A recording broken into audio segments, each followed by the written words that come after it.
देखिए, मुझे कहने में बड़ा कोई संकोच नहीं है कि उत्तर प्रदेश में अब बोली लगा के दलितों की हत्या होने लगी। यहाँ की जो घटना है वो बहुत डरावनी है। किस तरह से चैलेंज करके एक 22 साल के बच्चे की हत्या कर दी गई। उसके माँ बाप ढूंढते फिरते रहे। थाने के संबंधित अधिकारियों ने लापरवाही बरती, जिसके कारण आज वो बेटा हमारे बीच में नहीं।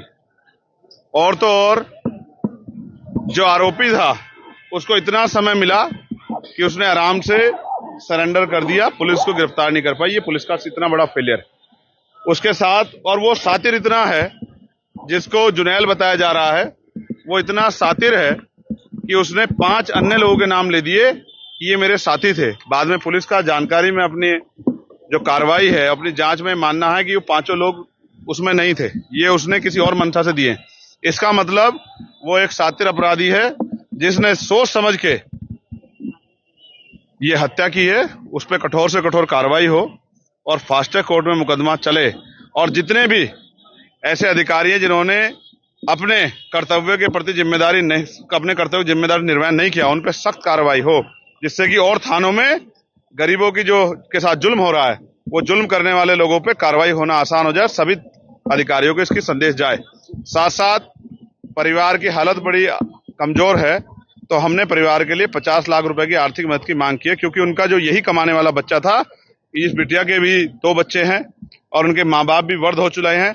इनके लिए भी हमने मांग की है और एक सरकारी नौकरी की हमने मांग की है, परिवार की सुरक्षा की, और साथ साथ उसमें जो संलिप्त और लोग हैं, जिनका पुलिस द्वारा भी बताया गया कि और भी लोग उसमें शामिल है, उनको भी जो है जल्दी जानकारी करके और उनको भी सख्त से सख्त सजा जो है मिले, उनको गिरफ्तार किया जाए और संरक्षण करने वाले अधिकारियों पे, लापरवाह अधिकारियों पे कार्रवाई हो, ऐसी हमने मांग की है। इसके अलावा भी बहुत सारी घटनाएं, जैसे एक मामला संज्ञान में आया है जो नशा मुक्ति केंद्र का है कि उसमें दूसरी हत्या हुई, पीट के हत्या की गई है, उसमें भी, और कई ऐसे मामले जो यहाँ के SPRA को और यहाँ के SSP को और यहाँ के जिले के अधिकारियों को हमने बताए हैं।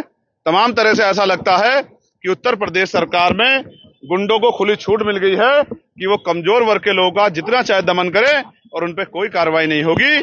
हम ये उम्मीद करते हैं आज की इस घटना के बाद, और ये जो हजारों लोग आज यहाँ अलीगढ़ में इकट्ठा हुए हैं, इनके आक्रोश को समझते हुए जिला प्रशासन, पुलिस और सरकार इनका मजबूती से संज्ञान लेगी, और अगर नहीं संज्ञान लेगी तो हमें अपने लोगों के संरक्षण के लिए एक बड़ा मोर्चा जो है जिले वाइज निकालना पड़ेगा। हम किसी भी कीमत पे जुल्म जाति बर्दाश्त नहीं करेंगे और गुंडों को सजा मिले, इसके लिए हम लगातार संघर्ष करते रहेंगे। हमारी ये मांग भी है कि लापरवाह अधिकारियों को चार्ज ना दिया जाए, गैर जिम्मेदार अधिकारियों को किसी भी कीमत से चार्ज ना दिया जाए, और गुंडों की मदद करने वाले अधिकारियों पे मुकदमे दर्ज करके कार्रवाई की जाए। तब जाके मैं लोकसभा में भी और लोकसभा के बाहर भी आपको आश्वस्त करता हूं कि उत्तर प्रदेश के और देश के दलित, पिछड़े, मुसलमान, आदिवासी, तमाम महिलाओं, किसानों, मजदूरों के मुद्दों को बड़ी मुखरता से हम पार्लियामेंट के अंदर भी और पार्लियामेंट के बाहर सड़क पे भी मजबूती से उठाएंगे, और गुंडागर्दी करने वाले लोगों को किसी भी तरह के संरक्षण के बावजूद भी उनकी सही जगह भेजने के लिए पुरजोर ताकत से आंदोलन करेंगे, संघर्ष करेंगे। भले ही हम लोकसभा के सदस्य बन गए हों, लेकिन हम सड़क की संघर्ष का रास्ता नहीं छोड़ेंगे, क्योंकि जब सत्ता तानाशाह हो जाएगी या सत्ता अहंकारी हो जाएगी तो सड़क का रास्ता ही गरीबों के न्याय के दरवाजे खोलेगी, ऐसा मेरा मानना है। देखिए, पीड़ित परिवार, देखिए एक प्रोसीजर है और हमने प्रशासन से बात की है, वो कुर्सी पे हैं, ऑन चेयर होने के कारण उन्हीं को काम करना है। हम उनको पर्याप्त समय दे रहे हैं और हमने अपने लोगों को भी कह दिया है कि अगर इसके बावजूद भी लीपापोती हुई या हमारी बात को नहीं माना गया तो फिर हम किसी भी कीमत पर पीछे नहीं हटेंगे। इस बार जो आंदोलन होगा वो अनिश्चितकालीन होगा और सबकी जानकारी में होगा, और वो आंदोलन पार्क में नहीं होगा, वो जिला मुख्यालय पे होगा, और DM साहब भी हमारे बराबर में वहीं बैठेंगे धूम में, जहां हमारा पीड़ित परिवार बैठेगा।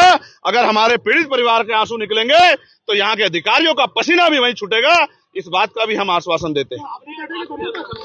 मैं स्पष्ट करता हूं कि वो अनिश्चितकालीन आंदोलन हमारे नेतृत्व में ही होगा।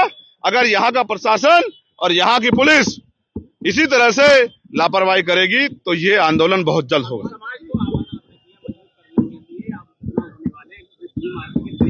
मैंने अपने लोगों से ये आग्रह किया है कि ये लोग भी बहुत मजबूत हैं, पहरेदार हैं और महापुरुषों के मिशन को आगे बढ़ाना चाहते हैं। आज इन्होंने अपनी शक्ति बल से ये भी स्पष्ट कर दिया है कि अब ये किसी से झुकने वाले नहीं हैं और डरने वाले नहीं हैं।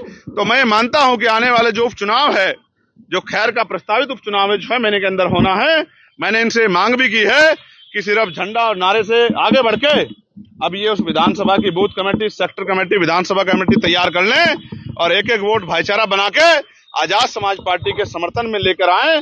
और जो आवाज जिस तरह इन्होंने दिल्ली में अपनी आवाज पहुंचाई है, तो अगले 6 महीने के अंदर उत्तर प्रदेश की असेंबली में भी इनकी एक मजबूत आवाज जानी चाहिए, जो यहाँ के कमजोर और हक वंचित समाज के लोगों से, यहाँ की सरकार से आंख में आंख डाल के सवाल पूछ सके। ये पार्टी का इशू है, मेरा इशू नहीं है। पार्टी के नेता खड़े हैं, मंत्री जी खड़े हैं और प्रदेश अध्यक्ष जी और जिले के मंडल के लोग हैं, इनका फैसला मैं तो वर्कर। एक सेकंड,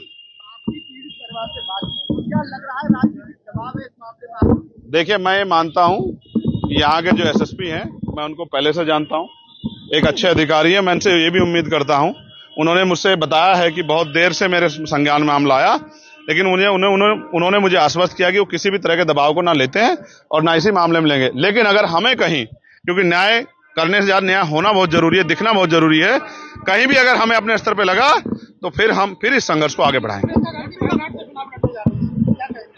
बधाई हो उनको।